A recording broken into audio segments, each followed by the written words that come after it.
ரொம்ப வருஷத்துக்கு முன்னாடி விஜயநகரம்னு ஒரு பெரிய சாம்ராஜ்யம் இருந்துச்சு. அத ஆட்சி செஞ்சவர் தான் ரொம்ப புத்திசாலியான அரசர் கிருஷ்ணதேவராயர்.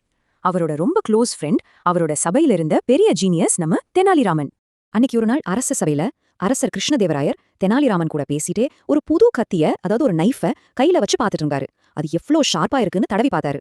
அப்போ யாருமே எதிர்பார்க்காத நேரத்துல அந்த கத்தி வழுக்கி சர்ருன்னு அவரோட விரல்ல ஒரு சின்ன காயம் உண்டாக்கிடுச்சு. வலி ஒரு பக்கம், கோபம் ஒரு பக்கம், அரசருக்கு தலைக்கேறிடுச்சு.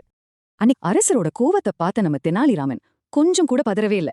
ரொம்ப அமைதியா சிரிச்சுக்கிட்டே சொன்னாரு, மகாராஜா, எதுக்கு கவலைப்படுறீங்க? எது நடந்தாலும் அது நம்ம நல்லதுக்கு தான். இத கேட்டதும் அரசருக்கு கோபம் இன்னும் அதிகமாயிடுச்சு. என் விரலிருந்து ரத்தம் வருது, இது நல்லதா? காவலர்களே, இவனை உடனே கொண்டு போய் ஜெயில போடுங்க அப்படின்னு பயங்கரமா கத்தினாரு. ஆனா பாருங்க, காவலர்கள் தெனாலிராமனை கூட்டிட்டு போகும்போதும் அவர் முகத்துல கொஞ்சம் கூட வருத்தமே இல்ல. அப்பவும் அதே அமைதியான புன்னகையோட சொன்னாரு, மகாராஜா, இதுவும் நன்மைக்கே. சரி, தெனாலியே ஜெயில போட்டாச்சு. அடுத்த நாள் அரசருக்கு மனசே சரியில்ல. முதல் முறையா தெனாலி இல்லாம தனியா வேட்டையாட காட்டுக்கு போனார். அரசருக்கு ஒரு விஷயம் தெரியாது. மரங்களுக்கு பின்னாடி ஒரு கொள்ளையர் கூட்டம் ஒளிஞ்சிருந்து அவரையே நோட்டம் பார்த்துட்டு இருந்தது. திடீர்னு அந்த கொள்ளையர்கள் அரசரை சுத்தி வளைச்சு பிடிச்சிட்டாங்க. எதுக்கு தெரியுமா?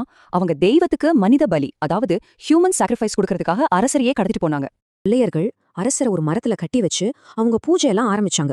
சரியா அரசரை பலி கொடுக்க போற அந்த கடைசி நிமிஷத்துல கூட்டத்துல இருந்த ஒரு கொள்ளையன் ஏதோ ஒன்னு கவனிச்சான். அவன் வேகமா அரசரோட விரல்ல இருந்த காயத்தை காட்டி கத்தினான். நிறுத்துங்க, இவரோட உடம்புல காயம் இருக்கு. நம்ம தெய்வத்துக்கு எந்த குறையும் இல்லாதவங்கள தான் பலி கொடுக்கணும். இவர் பலி கொடுக்க சரிப்பட்டு வரமாட்டார் அப்படின்னு சொன்னான். இதை கேட்டதும் மத்த கொள்ளையர்கள் ரொம்ப ஏமாற்றத்தோட அரசரை அவிழ்த்து விட்டுட்டாங்க. அப்போதான் அரசருக்கு பளிச்சுன்னு ஒரு விஷயம் புரிஞ்சுது. ஆமா, தெனாலி சொன்னது எவ்ளோ பெரிய உண்மை. இந்த சின்ன காயம் மட்டும் இல்லைன்னா இன்னைக்கு என் உயிர் போயிருக்குமே. ஒரு நிமிஷம் கூட யோசிக்காம அரசர் வேக வேகமா குதிரையில ஏறி அரண்மனையை நோக்கி பறந்தாரு. அவர் மனசுல ஒரே ஒரு எண்ணம் தான், எப்படியாவது தன் நண்பனை பார்த்து மன்னிப்பு கேட்கணும்.